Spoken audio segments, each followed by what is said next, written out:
ثم تولى الى الذل فقال رب انی لما انزلت الی من خیر فقیر. 8 دن اگر آپ بھوکے رہیں تو سب بھول جائیں گے اللہ کو بھول جائیں گے. آدمی بھولا نہیں. رب انی لما انزلت الی من خیر فقیر, میرے رب جو خیر تو نے نازل کیا ہے میں اس کا محتاج ہوں. ایک مفسر لکھتا ہے فالخیرات کلها تنزل من السماء, تمام کی تمام خیرات آسمان سے اترتی ہیں. جی تو رب تعالی سے مانگو نا, رب انی لما انزلت الی من خیر فقیر, تو فالخیرات کلها تنزل من السماء, تمام خیرات آسمان سے اترتی ہیں. جی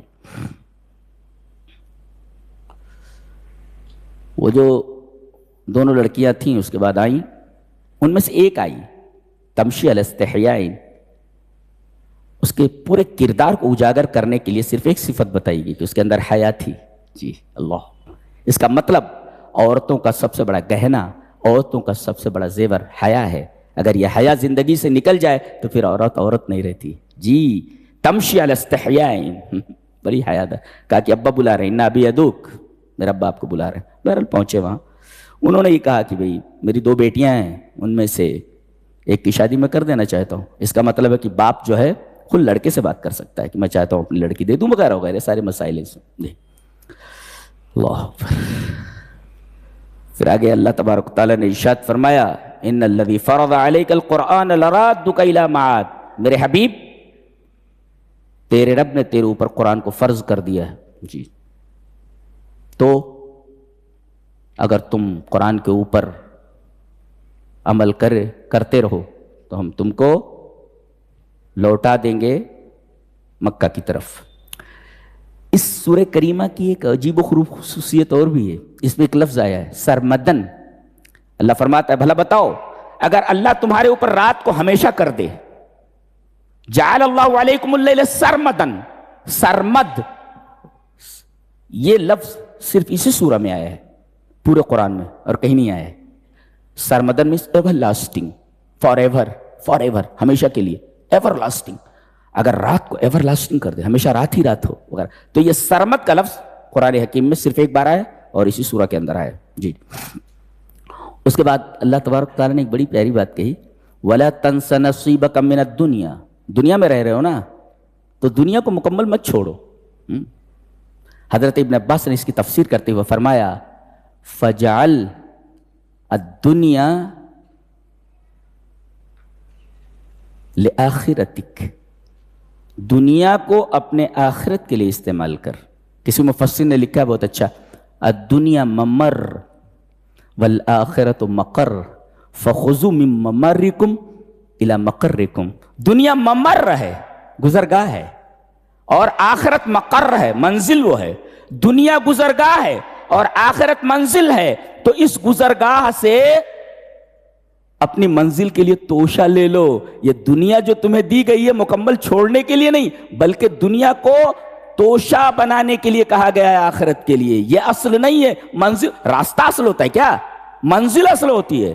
راستے پر تو آدمی چل رہا ہے, تو یہ دنیا راستہ ہے, منزل آخرت ہے. تو یہ ممر ہے اور آخرت مقر ہے. فخذوا من ممرکم الی مقرکم, تو یہ جو ممر ہے تمہارا راستہ, اس سے اپنے مقر کے لیے, اپنی منزل کے لیے توشہ لے لو.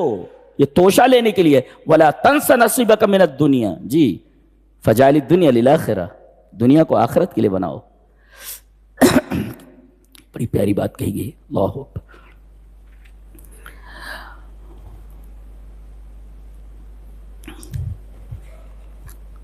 سورہ کبوت, انکبوت مینس اسپائڈر, مکڑی, مکڑی, مکڑی. ایک جگہ اللہ نے مکھی کی مثال دی تھی, یہاں مکڑی کی مثال دی جا رہی ہے. کیا مثل الذین اتخذوا من دون اللہ اولیاء کمثل العنکبوت, جن لوگوں نے اللہ کو چھوڑ کر کے دوسروں کو اولیاء بنا لیا ہے. جی اولیاء یہ ولی کی جمع ہے. ما معنی الولی, ما معنی الولی, ولی کا معنی کیا ہے؟ ولی سنگولر, اٹس پلورل از اولیاء. مثل الذین اتخذوا من دون اللہ اولیاء کمثل العنکبوت, تو ولی سنگولر ہے اور اولیاء پلورل ہے. تو what is the meaning of ولی؟ ولی کہتے ہیں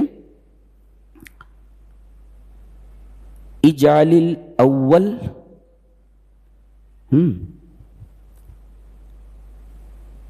لیس بینہما فاصل، دو چیزیں ہیں اسے، یہ دو چیزیں ہیں.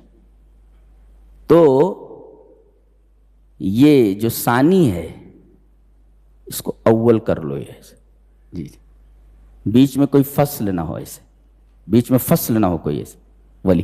تبھی کہتے ہیں ھذا یلی ذاک، یہ اس سے متصل ہے، یہ متصل ہے ایسے بیچ میں کوئی فصل نہ ہو. تو اللہ کو چھوڑ کر کے دوسروں کو ولی بنا لینا، یعنی اس کو چھوڑ کر کے اس کو ولی بنا لینا، اس کو یہ مثل الذین اتخذوا من دون اللہ اولیاء بنا لیا. اچھا ان کی مثال کیسے؟ کمثل عنکبوت، لائک اے اسپائڈر، اور وہ بھی مکڑی کے گھر کی طرح ہے. کمثل عنکبوت، یہ عنکبوت کی طرح ہے. عنکبوت یہ جو ہے نا عربی کے لفظ عقبہ سے ہے، ا-ق-ب، عین چھوٹی کف بے. عقبہ کا مطلب ہوتا ہے شدت السیر، تیزی سے چلنا. اس کے جالے میں کوئی مکھی آتی ہے نا یا کوئی کیڑا، تیزی سے جھپٹا مارتے اس کو پکڑ لیتی ہے. That is the meaning of عقبہ. عنکبوت اسی سے، یہ تیزی سے دوڑ کر کے اس کو پکڑ لیتی ہے جا کر کے، اس وجہ سے اس کو عنکبوت کہتے ہیں. یہ فعللوت کے وزن پر ہے جی. تو یہ مکڑی کی طرح ہے. مکڑی کی 8 پیر ہوتے ہیں جی، چونٹی وغیرہ کے کم ہوتے ہیں، اس سے 6 پیر ہوتے ہیں کچھ ہے. تو یہ اس کے 8 پیر ہوتے ہیں. ثمانیۃ ارجل وست عیون، اس کے 8 پیر ہوتے ہیں اور 6 آنکھیں ہوتی ہیں. یہ اس کے اسپائڈر کو، مکڑی کو اللہ نے اس کے گھر کو سب سے کمزور گھر کہا ہے. کیوں؟ اس لیے کہ دنیا کا واحد گھر ہے کہ اس میں کھڑکی نہیں ہوتی، اس میں کوئی دروازہ نہیں ہوتا جی. اس میں نہ کوئی کھڑکی ہے نہ کوئی دروازہ ہے، کھلا ہوا ہے یہ. اور جو گھر کھلا ہوا ہو، گھر میں دروازے نہ ہوں، وہ گھر غیر محفوظ ہوتا ہے، کوئی بھی اس میں داخل ہو جائے. اللہ فرما رہا ہے دوسروں کا سہارا لینا بالکل ایسے ہی ہے جیسے مکڑی کا گھر، کوئی بھی گھس جائے اس میں، غیر محفوظ ہے، وہ غیر محفوظ ہے، وہ غیر محفوظ ہے. اللہ کمثل عنکبوت اتخذت بیتا، اس نے گھر بنایا. وَإِنَّ أَوْهَنَ الْبُيُوتِ لَبَيْتُ الْعَنْكَبُوتِ لَوْ كَانُوا يَعْلَمُونَ. یہ گھر ایسا ہے نہ سردی سے بچا سکتا ہے، نہ گرمی سے بچا سکتا ہے، نہ دھوپ سے بچا سکتا ہے، کسی چیز سے بچا نہیں سکتا، نہ بارش سے بچا سکتا ہے. ایک ایسا گھر ہے جو کسی چیز سے نہ بچا سکے. اور اگر کوئی دشمن اس کے اوپر حملہ کر دے تو سب سے پہلے اس گھر کا مکین بھاگتا ہے. کون؟ مکڑی بھاگ کر کے کسی پیڑ میں چھپ جاتی ہے. یہ گھر خود مکین کو پناہ نہیں دے سکتا، نہ ٹھنڈی سے پناہ دے سکتا ہے، نہ گرمی سے پناہ دے سکتا ہے، نہ بارش سے پناہ دے سکتا ہے. یہ مکڑی کا گھر ہے، کمزور ہے یہ. چلو مان لیتے ہیں، بعض سائنسداں کہتے ہیں کہ اس کے جو خیوط ہوتے ہیں، اس کے جو خیوط، اس کے جو دھاگے ہوتے ہیں، یہ سب اس کے اندر سے نکلتے ہیں. اس کا سارا میٹیریل انٹرنل ہے، ناٹ ایکسٹرنل. باہر سے کوئی میٹیریل آتا نہیں جی. اس کے پورے گھر کا میٹیریل انٹرنل ہے، اندر سے ہے، اس کے لعاب سے نکلتا ہے، باہر سے نہیں آتا اس کا کوئی میٹیریل. یہ واحد گھر ہے دنیا کا کہ باہر کے میٹیریل سے نہیں، اندر کے میٹیریل سے بنتا ہے جی. یہ عجیب و غریب گھر ہے. بعض لوگ کہتے ہیں کہ اس کے جو خیوط ہوتے ہیں، جو دھاگے ہوتے ہیں، یہ دھاگے بڑے مضبوط ہوتے ہیں جی، فولاد سے بھی زیادہ مضبوط ہوتے ہیں. یہ سائنٹسٹ لوگ بول رہے ہیں. تو قرآن کیسے کہہ سکتا ہے کہ کمزور ہے؟ جواب اس کا یہ دیا گیا، قرآن کہاں کہہ رہا ہے کہ اس کے دھاگے کمزور ہیں؟ گھر کمزور ہے بولتا ہے. دھاگے ٹھیک ہے، سائنس کیسی ہے، دھاگے بڑے مضبوط ہیں، فولاد سے بھی زیادہ سخت ہے، ٹھیک ہے مانتے ہیں. لیکن قرآن نے نہیں کہا دھاگے کمزور ہیں، کہا کہ اس کا گھر کمزور ہے. گھر کمزور ہے اس کا. کیسے؟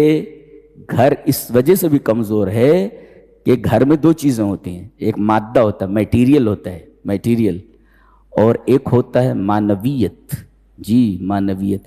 یہ گھر اگر مضبوط مان ہی لیتے ہیں کہ یہ مضبوط خیوط و مضبوط دھاگوں سے بنی ہوئی ہے، مان لیتے ہیں ہم، لیکن اس کا جو اندرون ہے، جو معنویت ہے، وہ معنویت بہت کمزور ہے. اسی وجہ سے بیت کہا گیا، مسکن نہیں کہا گیا. سکون نہیں ہے اس گھر میں جی. بارش سے نہیں بچ سکتے، اس سے نہیں بچ سکتے، اس سے نہیں اور سب سے خطرناک بات یہ ہے کہ یہاں کوئی کسی کا نہیں ہے. اس گھر میں کوئی کسی کا نہیں ہے. جیسے ہی نر سے اس کا کام ختم ہوتا ہے، مادہ کا، مکڑی کا، مکڑے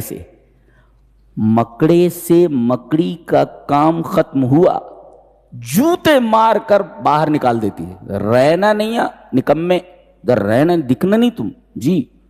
یہ پہلے شوہر کو مار کے بھگاتی ہے. کام ختم ہوا جی، یہ پہلے شوہر کو مار کے بھگاتی ہے. اور بچے جب پیدا ہوتے ہیں، جب بڑے ہو جاتے ہیں تو ماں کو کھا جاتے ہیں جی. یہاں کوئی کسی کا نہیں ہے، سب خود غرض اور مطلبی ہیں. تو ایسا گھر جو مطلبی ہو، جو خود غرض ہو، وہ مضبوط گھر ہوتا ہے. معنوی طور پر یہ گھر مضبوط ہے. مادی طور پر گھر کتنا بھی مضبوط ہو، اگر معنوی طور پر گھر کمزور ہے تو اس گھر سے زیادہ کمزور دنیا کا کوئی گھر نہیں ہو سکتا. جہاں نہ شوہر محفوظ ہے، نہ بچے محفوظ ہے، نہ ماں محفوظ ہے، ہر ایک اپنے مطلب کی وجہ سے اس گھر میں کام کر رہا ہے. تو یہ کون سا گھر ہے؟ یہ کون سا گھر ہے؟ پورے یورپی سیویلائزیشن کی، پورے یورپین کلچر کی اللہ تبارک و تعالیٰ نے قلعے کھول کر کے رکھ دیے کہ پورا یورپین کلچر اسی طریقے کا ہے جی. ان کے گھر بڑے مضبوط ہیں، مگر معنوی طور پر ان کے گھر بہت کمزور ہیں جی. بیٹی آزاد ہے، ماں آزاد ہے، باپ آزاد ہے، ہر ایک آزاد ہے، جو چاہے تو کرے.